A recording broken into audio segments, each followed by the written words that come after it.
First hour of our show, sperm donors can try and make contact with their biological children, even though legislation has deprived them of the status of legal parents. That's after a ruling at the Family Division of the High Court here in London.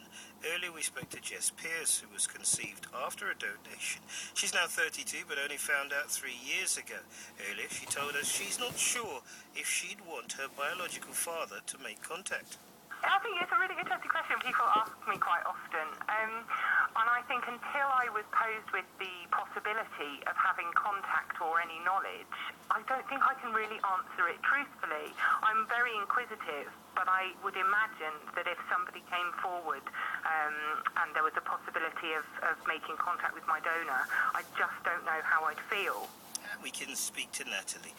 Natalie used the same donor for both of her children. Good evening to you, Natalie. Hello. How did that decision come about, Natalie? Can you take us through the process, please? Well, when we started looking for, when we started thinking we wanted to have a child, we went to various clinics, and it didn't seem very personal, and it was very, very clinical, and so we decided that we'd like to meet the donor and see if it was the sort of person we wanted. And so we viewed different websites and eventually found a website that could provide us with sperm, and we could also freeze, future samples in case we wanted more children. But as it developed, we conceived with Gianna, and then 3 years later we'd kept in touch regularly with the donor, and then we used the same donor again. So how did you come to have a relationship with the donor? It was just really through when my partner Ashlyn was trying. I caught straight away with Gianna, whereas Ash was trying for about 8 months before she caught with Kai. And so it was just the regular meetups every month, where we'd be in London for 2 or 3 days doing the inseminations and just spending time together. Then he was spending time with Gia, and we just decided that it was, we got on really well, and that we should just keep in regular contact, and it's just sort of grown from there. The children see him probably a couple of times a year now, and send Christmas presents, birthday presents, that sort of thing. And what is he to them? He's known as Daddy, so it wasn't that way to start with, but one year he sent a card and put Daddy on it, and then looked at us and said, "Is that okay?" And I just said, "Well, yeah, really, because you are their dad, so it's not a problem." And you and your partner, Ash, did you say? Yeah, Ashlyn, yeah. Ashlyn, you and your partner, Ashlyn, what are you called? Both of you are mummies? Yeah, I'm Mummy Nat and she's Mummy Ash. And in terms of where you go and what it meant to you to have both children conceived from the same sperm, just take us through that. Well, I mean, because I'm the older one of the two of us, so we decided I was going to go first. But then Ash wanted to carry a child as well, so it was just better for us so that the children were linked, so they'd always have each other if we use the same donor again. So what happens if, and please forgive me, but if it isn't always hunky-dory, and if you and Ashlyn, for whatever reason, and believe me, I'm not wishing this on you, if you were to part, what would happen then?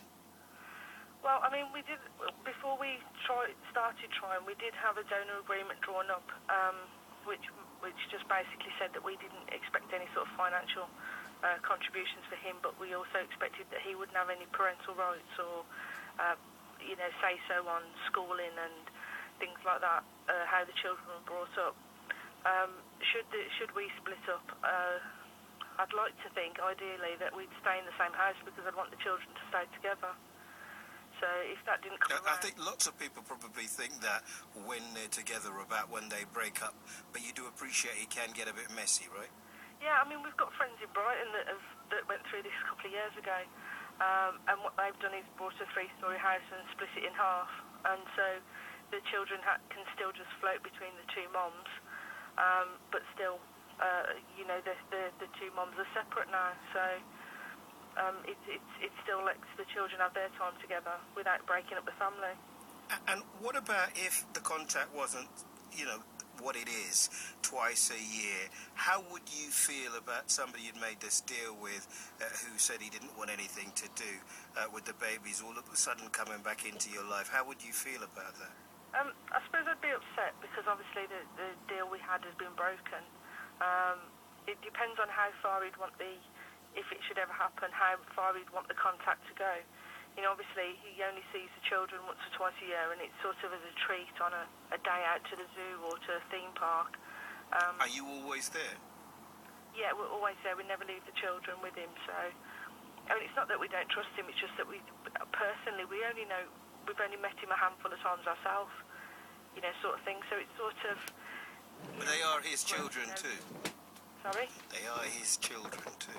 Yeah, they are, and I think if he ever approached us and asked for that sort of contact, then we'd think about it. But, I mean, at the moment, it's not something he wants, and it wasn't something that we wanted either. We wanted the parenting to be left to us.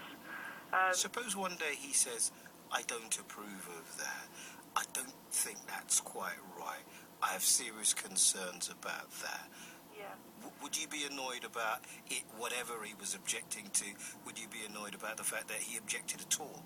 Well, this is what was really important for us, that we met first, because we discussed about different things like we didn't think that we didn't obviously know if we'd have a boy or a girl at the first time, but we discussed things like ear piercing, and I said, well, I wouldn't want if we had a daughter, I wouldn't want her ears pierced.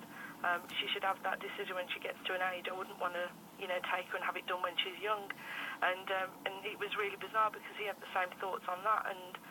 You know, just when we were comparing different things, we both felt the same about it. So it was quite bizarre, really. But in another way, that just made us feel more relaxed that he was the right one for us, because we had a lot of similarities and things like we looked at hobbies and the things we both enjoyed doing, and we tried to match as close as we could to that, so that you know, we'd all have the same sort of interest. Can I just ask one final question? How much did the whole thing cost? It was £1,700. So. Or each time? What £1,700 was for six lots of sperm, but obviously because I caught first time, then it wasn't needed after that, and then we were friends, and so we arranged it between ourselves the second time.